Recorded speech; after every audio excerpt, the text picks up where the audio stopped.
Hello, this is Paul the Yoka Knight. For those of you who remember Monty Python from back in the day, and now it's time for something completely different. Recently, I have been looking at various print and play titles and came across the publisher White Dog Games. WDG has a wide variety of titles in its lineup, but is differentiated from most publishers because all of them are available both as print and play, as well as conventionally professionally printed box games. And further, a great many of their games are designed as solitaire games. Cool!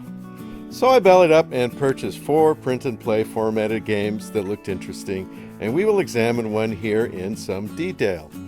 Albuera, 1811, focuses on a Napoleonic battle occurring in Spain, surprise, in 1811.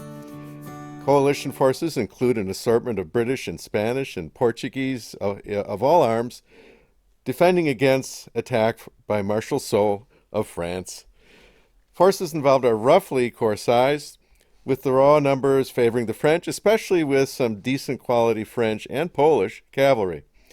Historically, it was a bloody affair, with Marshal Soult attacking on his left towards the Spanish, deployed on the high ground outside of Albuera, and feigning an attack on the British near the town itself. Albuera, the game, is advertised as the first in a Lines of Battle series, not to be confused with MMP's ACW Line of Battle series. It is a medium to low complexity treatment at the brigade level of Napoleonic combat that includes all 3 of the primary arms used during the period, with optional rules introducing leadership into the mix. Before we delve in too deeply, let me briefly discuss the print and play option. PnP games are nothing new, even if they are new for me.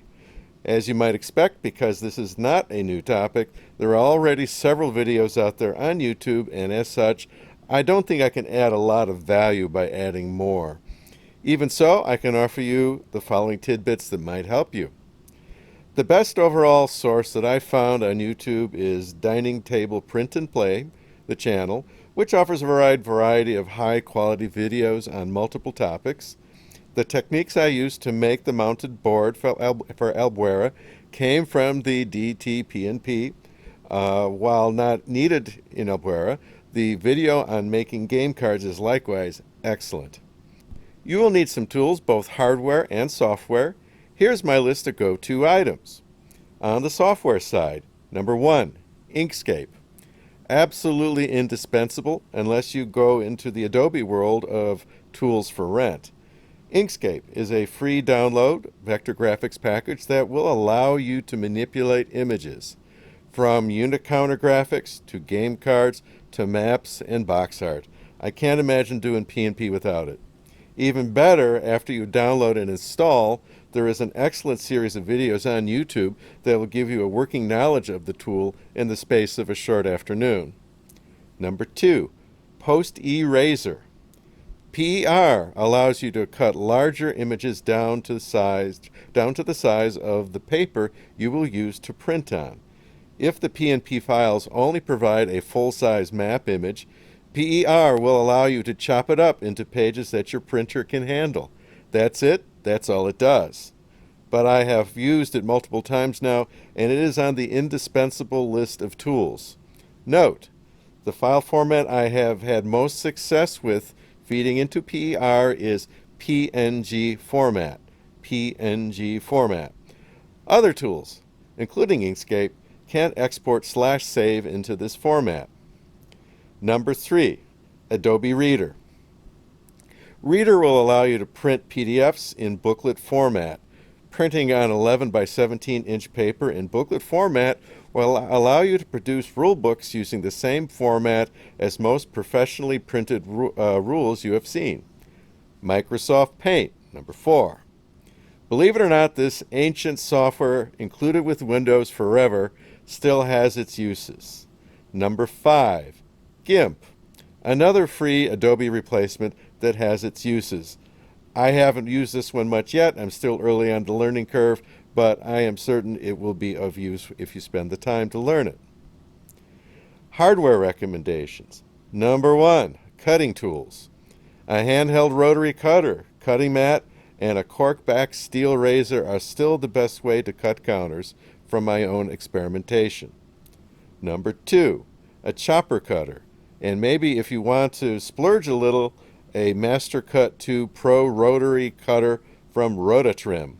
This is not Chinese crap. Made in the United Kingdom.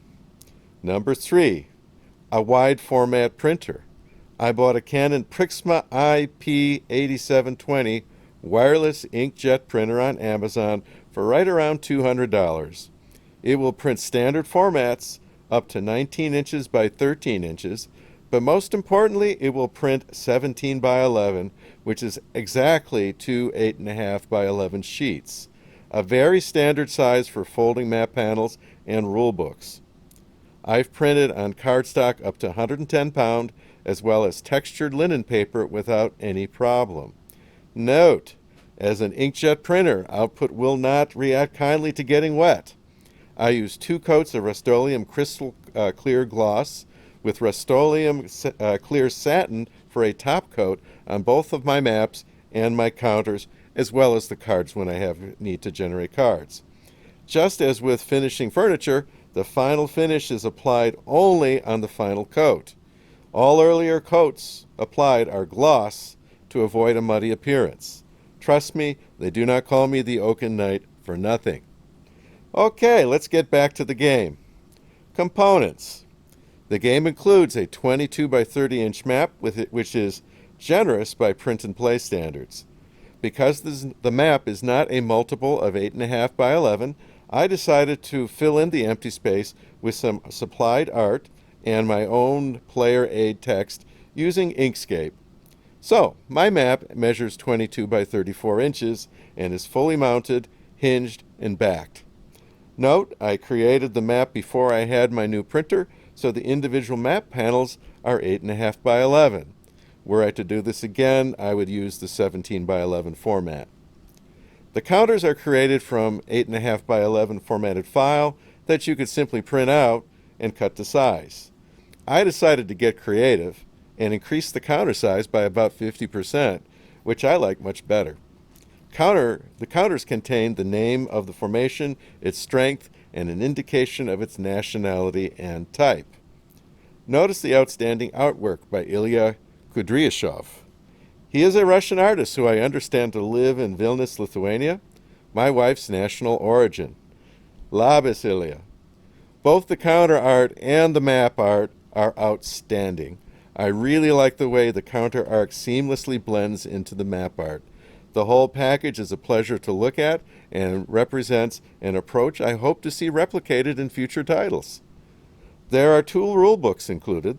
The primary rulebook has 16 pages of rules and contains in-game illustrations, artwork, and text boxes containing designer notes and other useful background information to help the reader comprehend the rules. Overall, I found the rules well written and easy to read. The second, or miscellaneous rules, contains setup instructions, optional rules, examples of play, and some designer notes. There is one error in the setup where the Spanish 4th Army 3/1 infantry is listed twice and the 3/2 formation is not listed at all. Almost certainly the 2 units are intended to start in the same area, so this is not hard to figure out. The examples of play are well worth the time to read. The lines of battle system is not like any other system I have ever seen, and the examples of play really help solidify your comprehension of the rules. Further, the designer notes go much more into the rules rationale than most I have seen and are also well worth a detailed read. And the game includes player's aid cards to help players during the course of the game. The game map is divided into areas containing open or closed terrain of varying types. The edges between open areas are defined as approaches, which give units, either the attacker or defender, but not both at the same time, advantages in combat. Approaches do not occur bordering closed terrain. The game follows an I go, you go model driven by command points that are generated at the start of each player's turn. Each administrative phase, the active player rolls a D3 + 1, granting them APs for the turn. APs are spent during the command phase that follows. Each AP activates all friendly units in a single area unless the optional leader rules are used. Units activated in an area are grouped as the owner sees fit. So, for example, in an area containing 2 friendly infantry and 1 friendly artillery unit, the controlling player could define the artillery to be one group and the 2 infantry together in a second group. The player could, at their option, have the artillery execute their activation first, perhaps firing at an adjacent enemy, and then have the infantry go in for the attack. That leads us into combat resolution, which I think is best explained by example. Suppose we have 3 French, 3-strength infantry brigades, plus cavalry and artillery, attacking 2 Spanish infantry and a single artillery unit as shown. Note that the 3-point Spanish infantry occupies the approach into the area under attack. First, the French spends an AP activating all units in the area and opts to place the artillery in one group and all other units present in Group 2. The French player chooses to have the artillery group execute its activation first by firing at the Spanish Polo Brigade, the 2-point unit, rolling a 5. A roll of 4 or 5 results in a hit or retreat result. A 6 results in a hit plus a hit or retreat result. The Polo Brigade opts to take the hit. Muy macho. Note that the brigade occupying the approach was not selected because the approach reduces the French die roll by 1. Group 1's activation is complete. Now Group 2 activates, opting to attack into the Spanish-occupied area. First, the Spanish defending artillery gets a shot. It rolls a 1 and misses. Each side designates a single lead unit for the round of combat.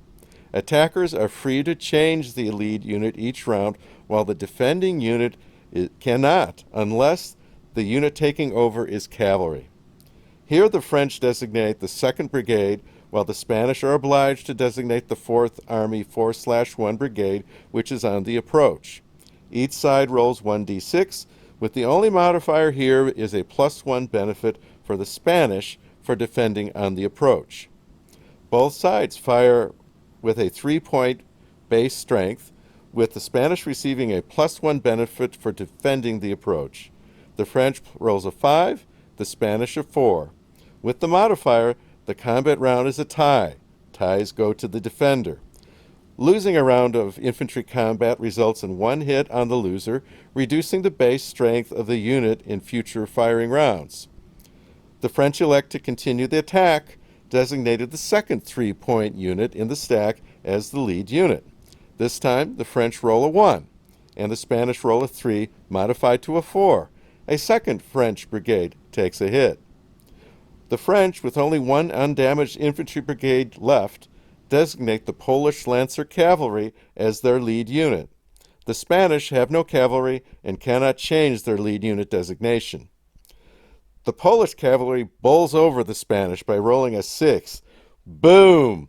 With the Spanish rolling a 3. Cavalry versus infantry combat use the difference between the modified dice rolls to determine losing infantry's casualties. The Spanish lose 3 steps. Winning cavalry always loses 1 step each round, so the Lancers take 1 hit. This simple mechanic goes a long way to model both the power and the fragility of charging cavalry. Note that units have to take 1 more hit than their printed value to be eliminated from play. So the 3-point unit taking 3 hits is a 0, but is not yet eliminated from play. The Spanish opt to disengage and retreat, automatically resulting in 1 hit to each infantry unit, eliminating the Spanish 3-point unit and placing a 2nd point of damage on the other. The artillery must roll to see if it survives, and rolling a 4, it does. The French advance to occupy the Spanish position. As the victor, they are required to take 1 hit when they do so, and opt to place the hit on the 3rd as yet unhit infantry unit.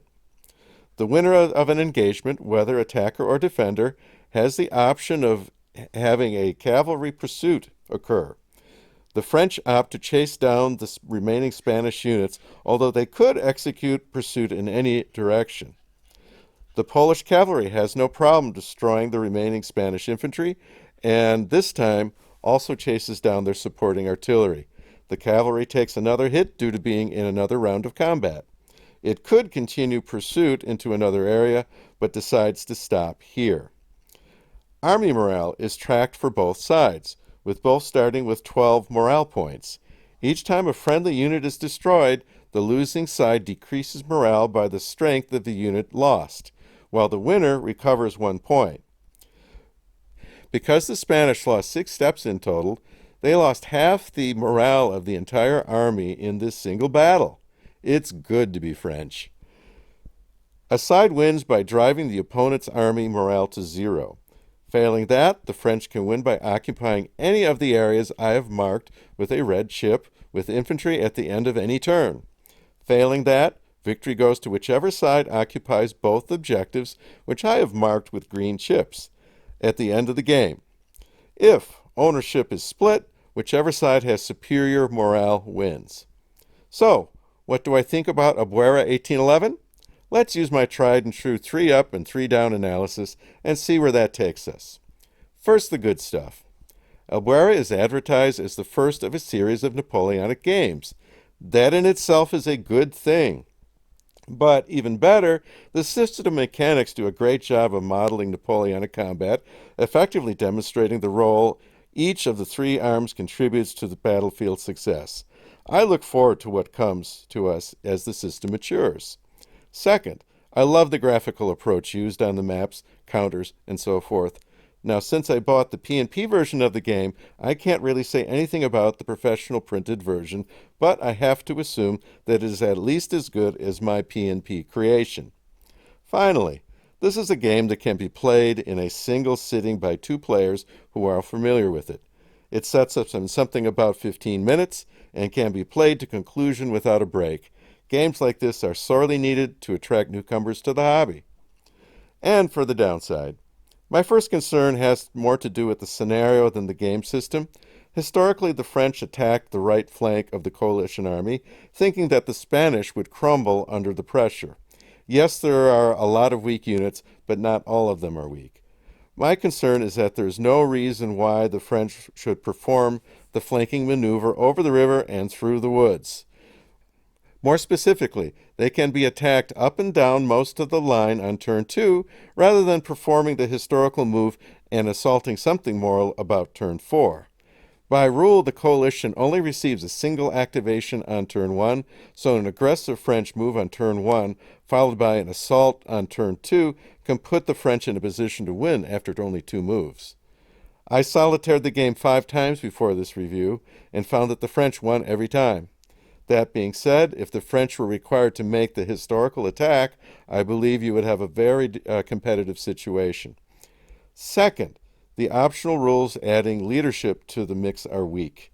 Essentially, combat units in an area selected for activation activate only if a controlling leader is present in the area. If no such leader is present, the units don't activate. Further, leader counters only show the leader's name and national affiliation. That's it. There is no indication whatsoever of which units the leader controls. For that, you need to look it up on a chart. The rules continue by defining leadership traits to give leaders more detailed persona. That's great, except there is no indication of which leaders are assigned which traits. Bottom line is that the optional leadership rules appear half-baked compared to the rest of the system. I'd recommend a rethink on this one. And while it is not really a negative comment, I am hopeful that this system can continue to develop to where we see games covering larger battles such as Eylau, Austerlitz, and others. For this to be possible, more attention needs to be paid to command echelon and leadership. Maybe more detail on formation and reactive formation changes into square would also be a welcome addition. So that's about it for Albuera 1817.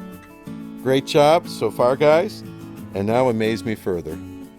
If you enjoyed this review, please hit the subscription button. For now, this is Paul, the Oaken Knight, wishing you a pleasant evening.